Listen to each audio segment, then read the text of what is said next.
వినాయక చవితి సందర్భంగా నాగర్కర్నూలు జిల్లా అచ్చంపేట నియోజకవర్గంలో మట్టి విగ్రహాల పంపిణీ చేపట్టారు కళాంజలి షాపింగ్ మాల్ బలసాని శేఖర్. ఈ సందర్భంగా వారు మాట్లాడుతూ ప్రకృతికి హాని చేయని విధంగా పండుగలు నిర్వహించుకున్నందుకే మట్టి విగ్రహాల పంపిణీ చేపట్టినట్టు వారు తెలిపారు. నేను పరిరక్షణలో భాగంగా ప్రకృతికి నేను ఇచ్చే గిఫ్ట్ ఏంటంటే, ప్రతి సంవత్సరం 15 సంవత్సరాల నుంచి ఈ సేవ చేస్తున్నా. ఈ సేవ చేస్తే చాలా పవర్ ఉంటుంది. మట్టి విగ్రహాలను పంపించేస్తున్నా. ఈసారి మాత్రం ఒక 2000 పీసెస్ తెప్పించాము. 1500 పీసెస్ని మాత్రం పంచుతున్నాము. ఇంకో 500 వేరే వాళ్ళకి ఇచ్చాము. ఎవ్రీ ఇయర్ నేను ఈ సేవ చేస్తున్నాను. నేను మా కుటుంబం చాలా హ్యాపీగా ఉన్నాం. దేవుడి దయ నా ఎందు ఉంది. దానికోసమనే నేను ప్రతి సంవత్సరం ఈ సేవ చేసుకుంటున్నాను. నేను థ్యాంక్ యూ అనండి. రక్షణలో భాగంగా అచ్చంపేటలో గత 15 సంవత్సరాల నుంచి నిర్విరామంగా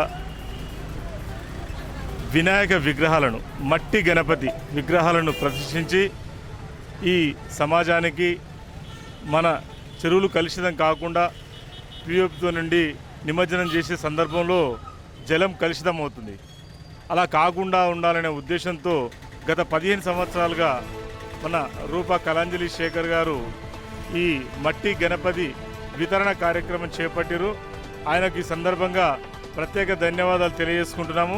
పట్టణంలో ప్రతి సంవత్సరం ఇలాగే చేస్తూ మున్ముందు కూడా ఇంకా గణపతి విగ్రహాలు పెంచే ప్రయత్నం చేసి అందరికీ మేము ఇవ్వాలనే తలంపుతోటి పనిచేస్తాము.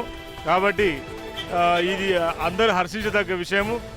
ఇది ఇలాగే కొనసాగాలని మనసారా కోరుకుంటున్నాను. జై బోలో గణేష్ మహారాజ్ కి.